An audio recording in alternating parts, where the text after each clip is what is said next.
Hello বন্ধুরা, math টিউটোরিয়ালে তোমাদেরকে স্বাগত জানাই। আজকে আমি এই ভিডিওতে তোমাদের সপ্তম শ্রেণীর পরিবেশ ও ভূগোলের মডেল অ্যাক্টিভিটি টাস্কের পার্ট 5 নিয়ে আলোচনা করব।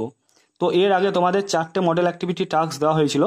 তো আমি প্রত্যেকটা মডেল অ্যাক্টিভিটি টাস্কেরই সমাধান করে দিয়েছি। তো কারো যদি আগের পার্টগুলোর দেখার দরকার পড়ে তাহলে অবশ্যই দেখে নিও। প্রত্যেকটা পার্টের লিঙ্ক আমি ডেসক্রিপশনে দিয়ে দেবো। তো চলো এবার আমি কথা না বাড়িয়ে তোমাদের প্রশ্নগুলো সঠিক উত্তর আমরা দেখব। একের কি বলেছে দেখো, বিকল্পগুলি থেকে ঠিক উত্তরটি নির্বাচন করে লেখো। তো 1.1 বলেছে দেখো, ভূভাগ ভাঁজ খেয়ে উপরের দিকে উঠে যে পর্বত সৃষ্টি করে তার উদাহরণ হলো সাতপুরা, না ভোজ, না কিলিমাঞ্জারো, না হিমালয়। সঠিক উত্তর হচ্ছে হিমালয়। ভূভাগ ভাঁজ খেয়ে উপরের দিকে উঠে যে পর্বত সৃষ্টি করে সেটা হচ্ছে ভঙ্গিল পর্বত, আর ভঙ্গিল পর্বতের উদাহরণ হচ্ছে হিমালয়। বুঝতে পেরেছো? তো তোমরা উত্তরগুলো পুরো বাক্যে লিখবে। দেখো তোমরা উত্তরগুলো এইভাবে লিখবে। 1.1 ভূভাগ ভাঁজ খেয়ে উপরের দিকে উঠে যে পর্বত সৃষ্টি করে তার উদাহরণ হলো হিমালয়। ঠিক আছে। তারপরে দেখো 1.2 কি বলেছে, ঠিক জোড়াটি নির্বাচন করো। কয়েকটা বলেছে দেখো, নদীর উচ্চ প্রবাহ, ভূমির ঢাল কম। দেখো নদীর উচ্চ প্রবাহে কি ভূমির ঢাল কম হয়? কম হয় না, ভূমির ঢাল বেশি হয়।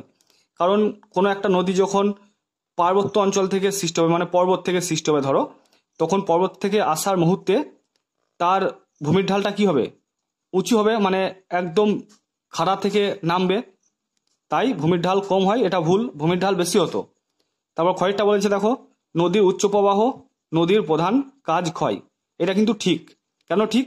কারণ পাহাড়ি অঞ্চলে বা পার্বত্য অঞ্চলে থেকে যখন নদী আসে তখন তো নদী ক্ষয় পেতে পেতে আসে, কারণ ভূমির ঢালটা বেশি থাকে। আর গয়ে বলেছে দেখো, নদীর নিম্ন প্রবাহ, ভূমির ঢাল বেশি। এটা কিন্তু ভুল। কেন ভুল? কারণ নদীর নিম্ন প্রবাহে মানে একদম প্রায় সমতল বলতে পারো, এই জায়গায় কি ভূমির ঢাল বেশি নাকি? ভূমির ঢাল বেশি নয়, ভূমির ঢাল এখানে কম। তারপর ঘরটা বলেছে, নদীর নিম্ন প্রবাহে নদীর প্রধান কাজ বহন। এটা ভুল। কেন ভুল? নদীর নিম্ন প্রবাহে যখন প্রায় সমতলভাবে যাবে নদী, তখন তার কাজ বহন নয়, তখন তার কাজ হচ্ছে সঞ্চয় করা। নদীর উচ্চ প্রবাহে ক্ষয় কাজ হয়, মধ্য প্রবাহে নদীর বহন কাজ হয়, আর নিম্ন প্রবাহে কি হয়? সঞ্চয় কাজ হয়। এগুলো তোমাদের নদীর ক্ষয় কাজ, সঞ্চয় কাজ, বহন কাজে আছে। এবার 1.3 কি বলেছে দেখো, আফ্রিকা মহাদেশের মাঝ বরাবর পূর্ব পশ্চিমে বিস্তৃত কাল্পনিক রেখাটি হলো কর্কটক্রান্তি রেখা, না মকরক্রান্তি রেখা, না মূল মধ্যরেখা, না বিষুব রেখা। সঠিক উত্তর হচ্ছে বিষুব রেখা। তো এটার উত্তর তোমাদেরকে আমি ম্যাপের সাহায্যে দেখাচ্ছি। দেখো, তো এটা তোমাদের টেক্সট বইয়ে 102 নম্বর পেজ। তো দেখো 102 নম্বর পেজে এই ছবিটা কিন্তু আফ্রিকা মহাদেশের ছবি। তো এই পুরো আফ্রিকা মহাদেশের এই মাঝখান দিয়ে গেছে দেখো নিরক্ষরেখা। ঠিক আছে। তো এই নিরক্ষরেখার অপর নাম হচ্ছে কিন্তু বিষুবরেখা। তাই আমি সঠিক উত্তর করলাম বিষুবরেখা। আফ্রিকা এমন একটি দেশ যে দেশের উপর দিয়ে দেখো মকরক্রান্তি রেখাও গেছে, নিরক্ষরেখাও গেছে, কর্কটক্রান্তি রেখাও গেছে, আবার মূল মধ্যরেখাও গেছে। এরকম আর কোনো দেশে কিন্তু নেই। এটাও তোমরা মনে রাখবে। ঠিক আছে। তো বুঝতে পারলে যে নিরক্ষরেখাটা আফ্রিকাকে দুটো ভাগে ভাগ করেছে। নিরক্ষরেখার অপর নাম হচ্ছে বিষুবরেখা। ওকে। তারপরে আমরা দুয়ের গুলো দেখবো। দুয়ের কি বলেছে দেখো, বাক্যটি সত্য হলে ঠিক এবং অসত্য হলে ভুল লেখো। 2.1 কি বলেছে, ব্যবচ্ছিন্ন মালভূমির একটি উদাহরণ হলো ছোটনাগপুর মালভূমি। এটা কিন্তু সঠিক। তো এটার উত্তর তোমাদেরকে আমি তোমাদের টেক্সট বই থেকে দেখাচ্ছি। দেখো, তো এটা হচ্ছে 40 নম্বর পেজ। একদম নিচে লেখা আছে দেখো, নদী উপত্যকা দ্বারা বিচ্ছিন্ন মালভূমি হলো ব্যবচ্ছিন্ন মালভূমি। ছোটনাগপুরের মালভূমি এই ধরনের, মানে বুঝতে পারছো, ছোটনাগপুরের মালভূমি তাহলে ব্যবচ্ছিন্ন মালভূমির উদাহরণ। ওকে। তো তোমরা উত্তরগুলো লেখার সময় পুরো বাক্যে লিখবে, মানে 2.1 দেবে, দিয়ে এই লাইনটা পুরো লিখবে, দিয়ে লিখে দেবে ঠিক। বুঝতে পেরেছো? তারপর 2.2 কি বলেছে দেখো, শীতল ও শুষ্ক জলবায়ুতে মাটি সৃষ্টি হতে বেশি সময় লাগে। এটাও ঠিক। তো এটারও উত্তর তোমাদেরকে আমি তোমাদের টেক্সট বই থেকে দেখাচ্ছি। দেখো, দেখো এটা হচ্ছে 63 নম্বর পেজ। তো এই পেজে লেখা আছে দেখো, জলবায়ু মাটি তৈরিতে বিশেষ ভূমিকা নেয়। উষ্ণ ও বৃষ্টিবহুল জলবায়ুতে তাড়াতাড়ি মাটি তৈরি হয়, আবার শীতল ও শুষ্ক অঞ্চলে মাটি তৈরি হতে সময় লাগে। তো এটাই তোমাদের সত্য মিথ্যাতে দেওয়া আছে। কি দেওয়া ছিল? শীতল ও শুষ্ক অঞ্চলে মাটি তৈরি হতে বেশি সময় লাগে। তো এখানে সময় লাগে কথার অর্থ হচ্ছে বেশি সময় লাগে। কি করে বুঝলাম? আগের লাইনটা দেখে বুঝলাম যে এটা বেশি সময় লাগে। দেখো আগের লাইনটা বলেছে উষ্ণ ও বৃষ্টিবহুল জলবায়ুতে তাড়াতাড়ি মাটি তৈরি হয়, আবার শীতল ও শুষ্ক অঞ্চলে মাটি তৈরি হতে তাহলে বেশি সময় লাগে। এখানে তাড়াতাড়ি হচ্ছে আর এখানে সময়টা বেশি নিচ্ছে। বুঝতে পেরেছো?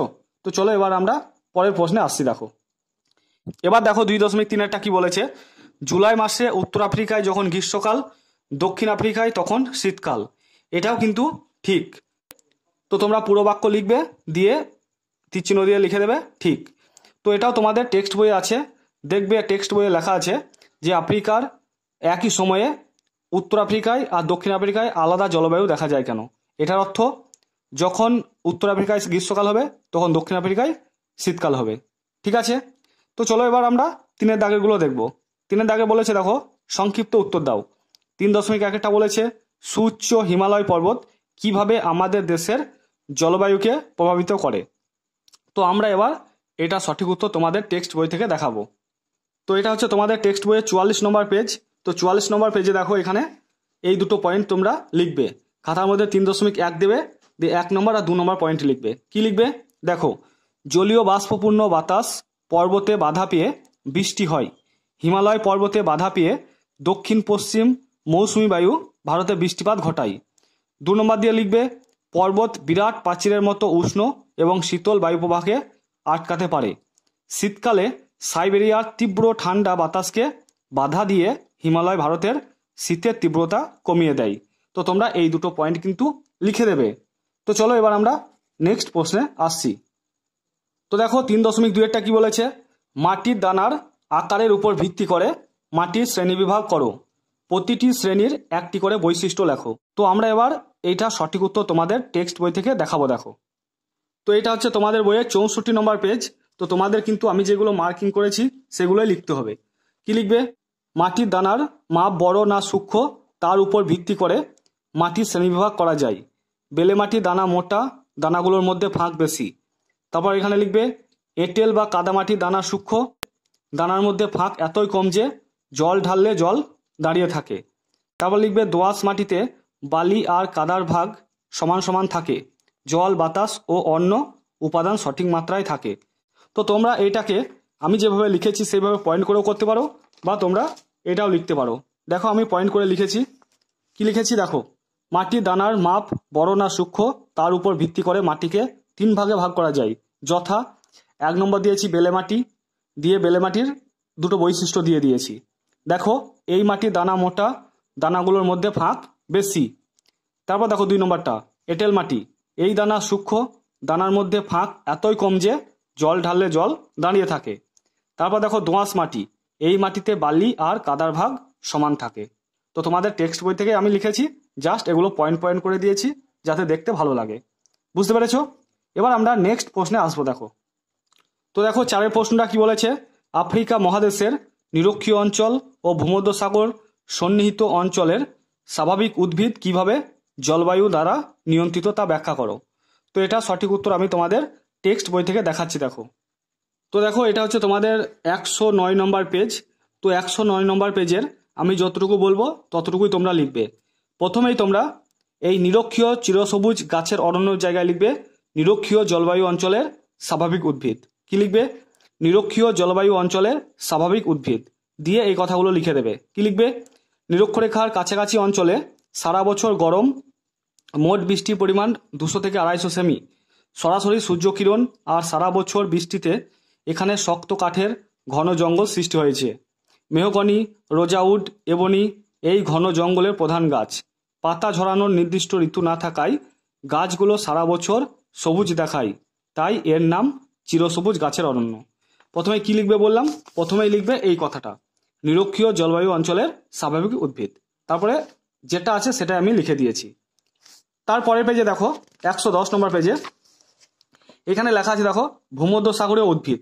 তোমরা এই জায়গায় লিখবে ভূমধ্যসাগরীয় জলবায়ু অঞ্চলের স্বাভাবিক উদ্ভিদ, দিয়ে এখান থেকে এটুকু পুরোটা লিখে দেবে। কি বললাম বুঝতে পেরেছো? কি লিখবে, ভূমধ্যসাগরীয় জলবায়ু অঞ্চলের স্বাভাবিক উদ্ভিদ, দিয়ে লিখবে আফ্রিকার একেবারে উত্তর পশ্চিম ও দক্ষিণ পশ্চিম অংশে ভূমধ্যসাগরীয় জলবায়ু দেখা যায়। এই জলবায়ু অঞ্চলে শীতকালে বৃষ্টি হয়, সারা বছরে 50 থেকে 100 সেমি বৃষ্টি হয়। গরমকাল বৃষ্টিহীন থাকে, পাতায় নরম মোমের আস্তরণ দেখা যায়। জলপাই, ওক, আখরোট, ডুমুর, কক গাছগুলো এখানে জন্মায়। গরমকালে জলের সন্ধানে গাছের মূলগুলো অনেক গভীরে চলে যায়। কমলালেবু, আঙুর এই সব ফলের বাগান খুব চোখে পড়ে। ঠিক আছে, তো তোমাদের এতটাই কিন্তু লিখতে হবে। তো বন্ধুরা, আশা করছি তোমরা তোমাদের প্রত্যেকটা প্রশ্নের সঠিক উত্তর পেয়ে গেছো। তো ভিডিওটা দেখার পর যদি তোমাদের ভিডিওটা সত্যিই খুব হেল্পফুল হয় তাহলে অবশ্যই ভিডিওটাকে লাইক করো, আর পারলে তোমরা ভিডিওটা তোমাদের বন্ধুদের মধ্যেও শেয়ার করো। তো তোমরা সবাই ভালো থেকো, আর চ্যানেলটা সাবস্ক্রাইব করা না থাকলে অবশ্যই সাবস্ক্রাইব করে দিয়ে পাশে থাকা বেল আইকনটিকে ক্লিক করে রেখো। তো তোমরা সবাই ভালো থেকো, সুস্থ থেকো। Thank you.